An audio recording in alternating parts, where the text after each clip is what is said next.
You jump into a pool. You don't think about it. Your arms move, your legs kick.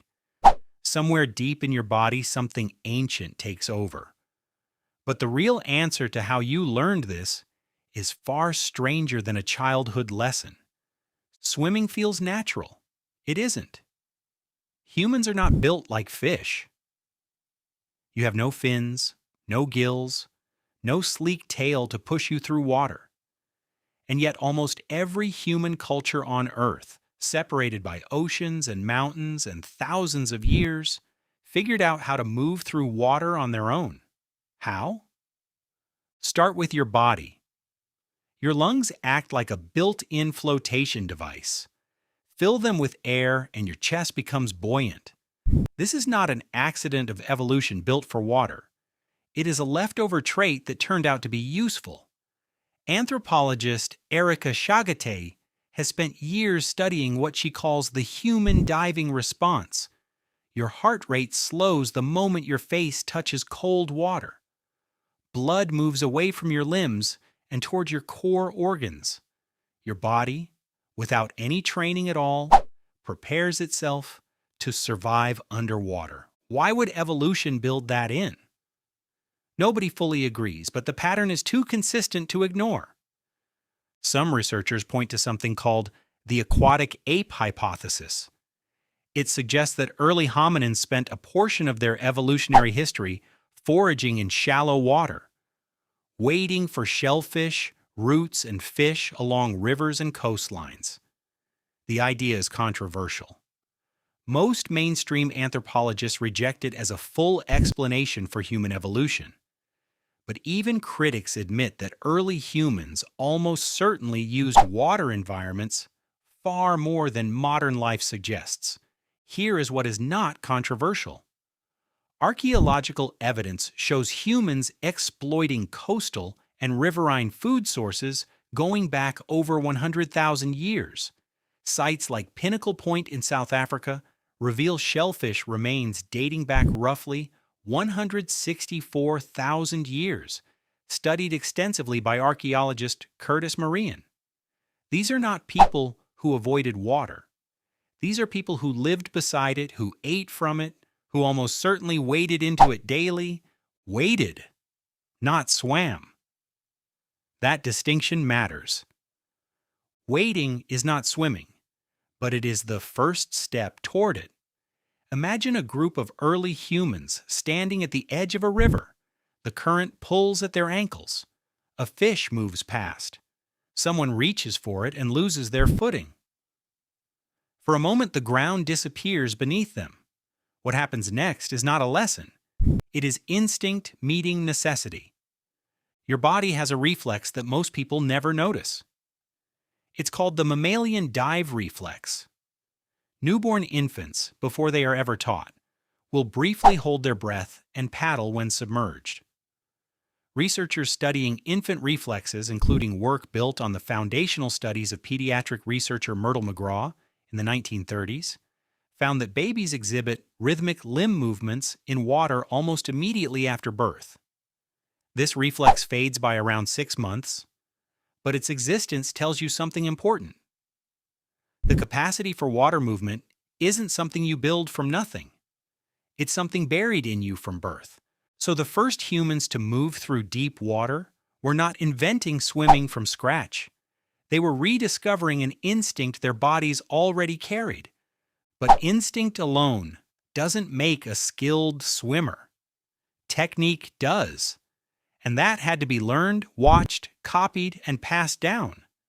The earliest direct evidence of humans swimming as a deliberate act comes from rock art.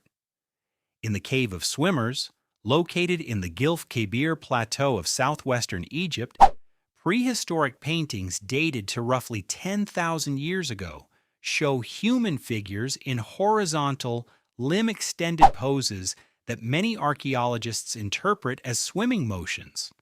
At the time these paintings were made, the Sahara was not a desert. It was a green landscape filled with lakes and rivers. People swam there because water was simply part of daily life. Think about that for a moment. The same land that today represents the driest place imaginable was once full of humans paddling through open water, confident enough in the act to paint it on stone walls.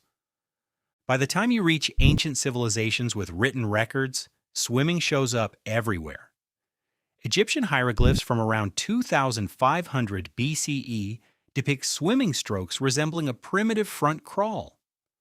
Assyrian relief carvings from roughly 900 BCE show soldiers using inflated animal skins to cross rivers, an early form of flotation device.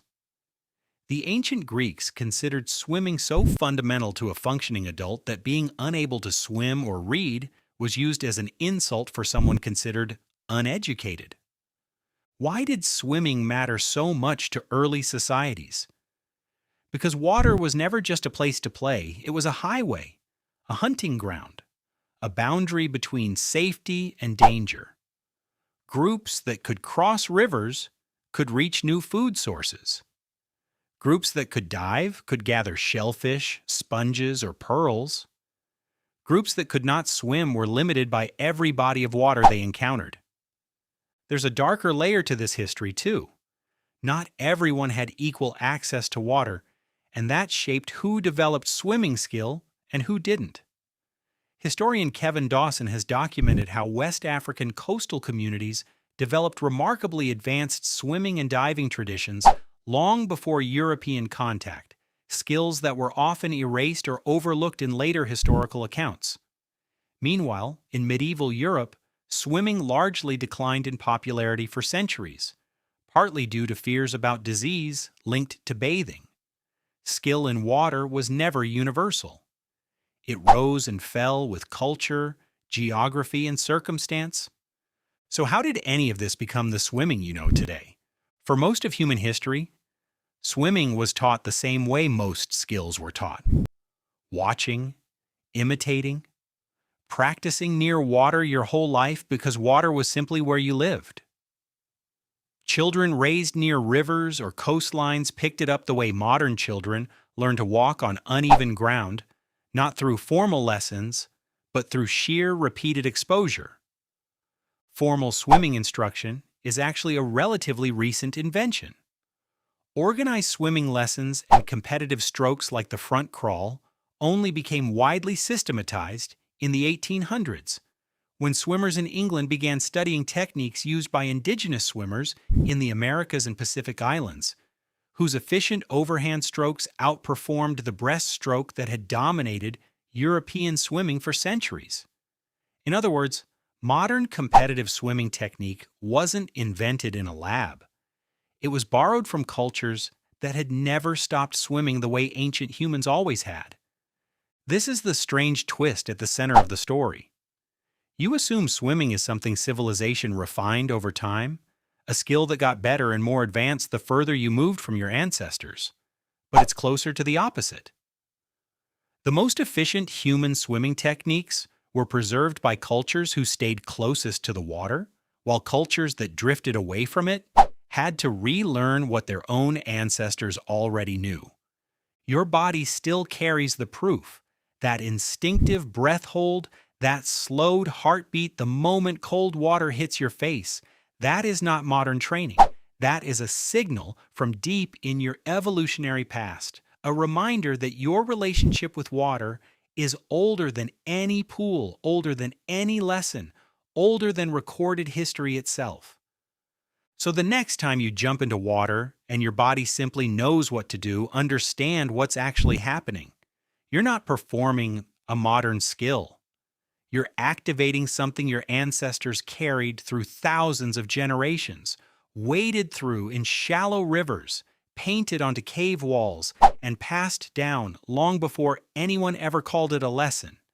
You jump into a pool, you don't think about it, but somewhere deep in your body, your ancestors already made sure you wouldn't have to.